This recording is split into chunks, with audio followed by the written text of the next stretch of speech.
नमस्कार दोस्तों, आज जो हम बात करेंगे भाग 11 के बारे में बात करेंगे, जो हमें बताएगा प्राकीर्ण विषय। प्राकीर्ण से मतलब है मिसलेनियस। मिसलेनियस का मतलब यह है कि कुछ चीज़ें जो सीपीसी के अन्य धाराओं के अधीन नहीं है, वो इसके अंतर्गत दी गई है। वो किस तरह की हैं वो समझते हैं। धारा बाई धारा।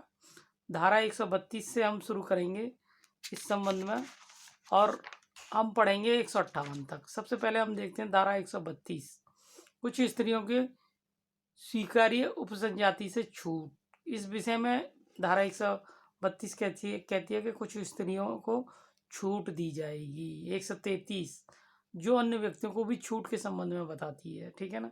धारा 134 ये बताती है कि डिग्री के निष्पादन में की जाने से अन्यथा गिरफ्तारी। डिग्री के निष्पादन में किए जाने से संबंध में गिरफ्तारी कैसे होगी या छूट कैसे मिलेगी। सिविल 135 के बारे में बात करते हैं। धारा 135 सिविल आदेशिका के अधीन गिरफ्तारी से छूट, ठीक है ना। 35 के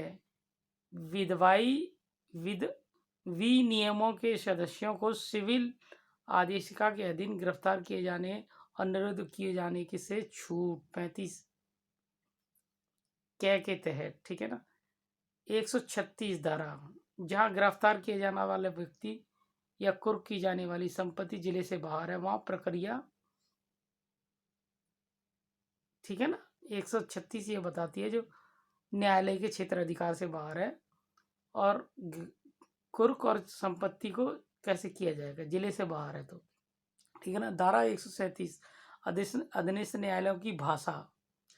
धारा 137 बताती है कि किस न्यायालय की सीपीसी के तहत भाषा क्या होगी। धारा 138 साक्ष्य के अंग्रेजी में अभिलिखित किए जाने की उपेक्षा करने की उच्च न्यायालय की शक्ति। ये बताती है कि किसी का साक्ष्य हो रहा है तो कैसे होगा। धारा 139 शपथ पत्र के लिए शपथ किसके द्वारा दिलाई जाएगी। धारा 139 बताती है, ठीक है ना।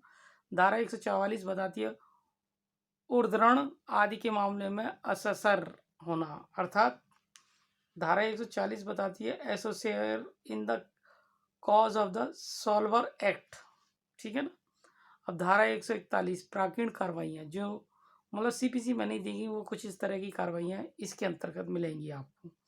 142 आदेश और सूचनाओं को लिखित होना। कोई भी आदेश और सूचना आदेश की जाएंगी तो वो लिखित में की जाएंगी किसी भी मामले में, जैसे नोटिस देना या कोई आदेश किया जाता है। डाक मसूल धारा 143 पोस्टल। डाक मसूल का मतलब है कि कोई भी पोस्टेज या नोटिस भेजा जाएगा वो डाक के थ्रू भेजा जाएगा, पोस्टेज के थ्रू, ठीक है ना।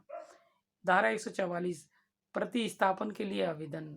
प्रतिस्थापन एप्लीकेशन फॉर द रेस्टोरेशन। जो धारा 144 बताती है कि दोबारा पुनः स्थापन के लिए आपको प्रार्थना पत्र देना होगा। प्रतिभू के लिए दायित्व का परिवर्तन।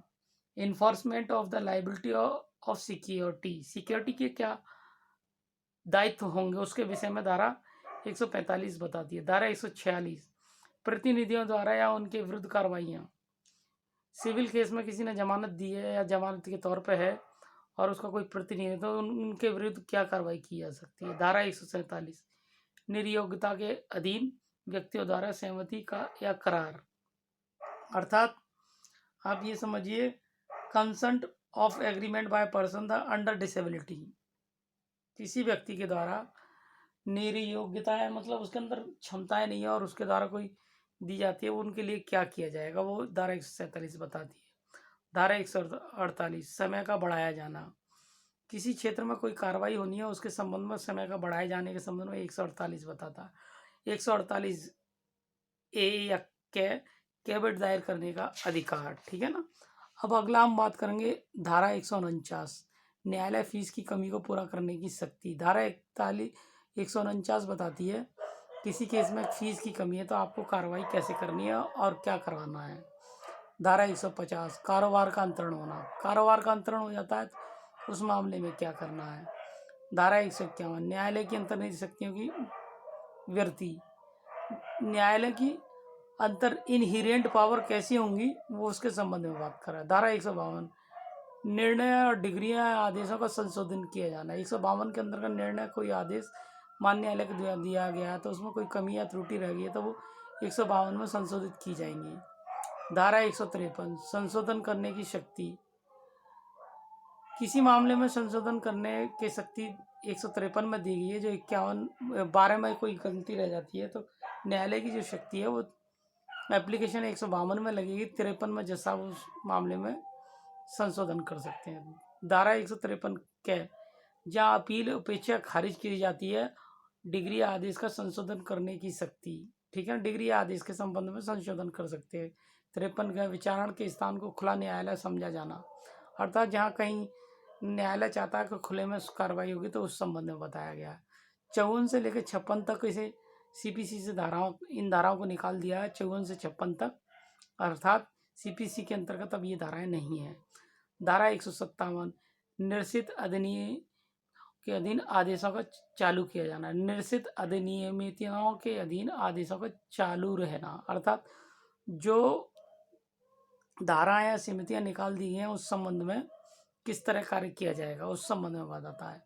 धारा 158 सिविल प्रक्रिया संहिता और विकसित अनियमितताओं के प्रति निर्देश, ये इस संबंध में बताता है। अर्थात ये सिविल प्रक्रिया संहिता और विकसित कुछ न्यायालय, उच्च न्यायालय के द्वारा कुछ प्रति निर्देश दिए गए हैं उनके संबंध में बताता है कि उनका पालन कैसे किया जाएगा और पालन करना कितना जरूरी है। ठीक है ना। बाकी लगभग सीपीसी पूरी हो चुकी है। अब हम जो शुरुआत करेंगे वो आदेशों के संबंध में करेंगे। वो आदेशों के हम क्रम से जैसे कोर्ट कार्रवाई करती है उस संबंध में हम बताएंगे, वो अगले वीडियो में आप देख सकते हैं। नमस्कार।